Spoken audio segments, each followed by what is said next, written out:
नमस्कार दोस्तों, मैं पी पटेल आप सभी का स्वागत करता हूं। तो आइए आज हम चर्चा करते हैं बिहार के बारे में। बिहार जो पहले क्या था, अब क्या है, और बिहार के लिए भविष्य में क्या क्या उपलब्धियां हो सकती हैं, क्या कदम उठाए सरकार जिससे बिहार आगे प्रगति की पथ पर अग्रसर रहे। तो इस बारे में थोड़ी सी हम लोग चर्चा कर लेते हैं। तो आइए हम शुरुआत से शुरू करेंगे। तो बिहार बिहार वर्तमान में नाम सुनते ही लोग ना घृणा की दृष्टि से देखते हैं लोगों को। दूसरे राज्य के लोग आपको असभ्य मानते हैं, हमें नीचा दिखाया जाता है। परंतु उन मूर्खों को बिहार का गौरवशाली इतिहास का ज्ञान नहीं है।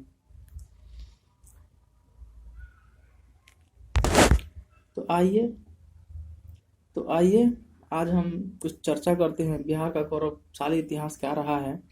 तो दुनिया का सबसे पहला गणतंत्र की स्थापना जो है वह बिहार के ही वैशाली में हुआ था।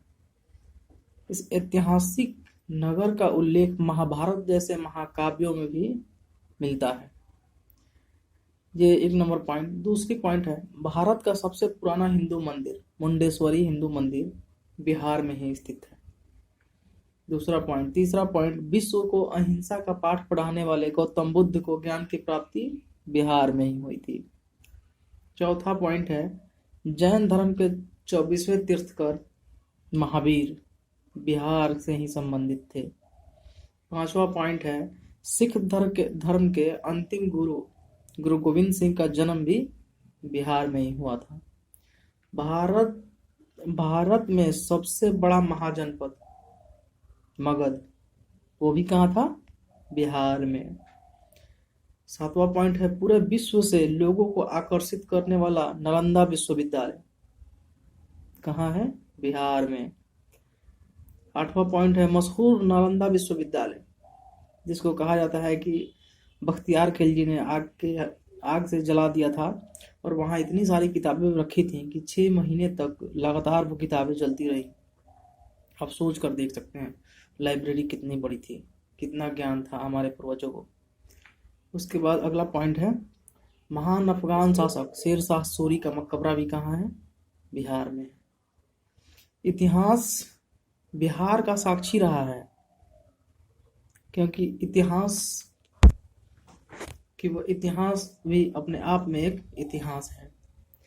उसके बाद हम लोग आज और वर्तमान समय में देखें तो भारत में इंडिया में बिहार को आईएएस का फैक्ट्री कहा जाता है। आप सोच लीजिए, आईएएस यहीं से मैन्युफैक्चरिंग होते हैं, आईएएस निकलते हैं, फैक्ट्री स्थित है यहाँ बिहार में। इसके अलावा स्वतंत्र भारत के प्रथम राष्ट्रपति डॉक्टर राजेंद्र प्रसाद बिहार जीरादेई से सीमांत जिला के वहीं से थे। परंतु इन सब बातों को ध्यान में रखते हुए भी वर्तमान संदर्भ में देखा जाए तो बिहार राजनेताओं की गंदी राजनीति के कारण अपना पूरा का पूरा गौरवपूर्ण इतिहास को धूमिल होता देख अपना दम तोड़ रहा है, धूमिल हो रहा है। सब लोग भूल गए, वर्तमान में सब भूल गए। अब यहाँ पे सिर्फ गंदी सियासी राजनीति है। सरकार को बिहार की विरासत को संजो कर रखना चाहिए ताकि आने वाली पीढ़ियां अपने अतीत से परिचित हो सके, रूबरू हो सके, अपने पूर्वजों का ज्ञान ले सकें और पूरे दुनिया को बिहार का गौरव की गाथा सुना सकें। तो आइए हम इस बारे में चर्चा कर लेते हैं कि सरकार को क्या कदम उठाने चाहिए। तो सबसे पहले यहाँ जितने भी ऐतिहासिक स्थल हैं उन सबको पर्यटन स्थल में बदल देना चाहिए। इंफ्रास्ट्रक्चर जो है उसको और बेहतर करना चाहिए। इसके अलावा पर्यटकों के रहने के लिए अच्छी व्यवस्था करनी चाहिए। वो कहाँ रहेंगे, क्या खाएंगे, ये सब के लिए भी अच्छी व्यवस्था होनी चाहिए।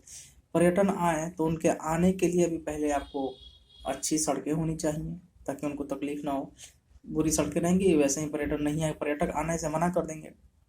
उसके अलावा सड़कें अच्छी हो तो परिवहन भी बेहतर होना चाहिए, गाड़ियाँ हमेशा चलती रहे, अच्छी अच्छी बसें, ट्रेन, ये सब चलती रहे। इसके अलावा आपको गया अंतर्राष्ट्रीय हवाई अड्डा है, उसको और बेहतर बना के उसको जहाज़ों का परिचालन सुचारू रूप से करना चाहिए, वो भी है।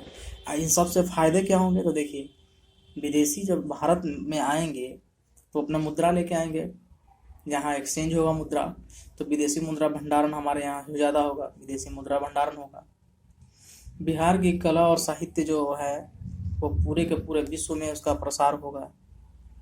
हम भी दूसरे के कल्चर, दूसरे मैंने विदेशी कल्चरों को सीख सकेंगे, सीखने को मिलेगा हम लोगों को भी। रोजगार के और नए अवसर उपलब्ध होंगे। जैसे कि कोई पर्यटन मान लीजिए कि आ रहा है बिहार में आया, तो उसको घुमाने के लिए टूरिस्ट चाहिए, बिहार के लोगों को जॉब मिलता।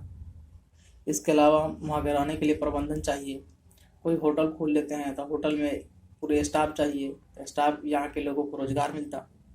इस तरह से बहुत सारी रोजगार भी मिल जाती, लोगों को रोजगार भी मिल जाती। इसके अलावा आपको है राज्य की अर्थव्यवस्था जो है वो और बेहतर होती। राज्य की अर्थव्यवस्था, लोग आएंगे यहाँ पे रहेंगे,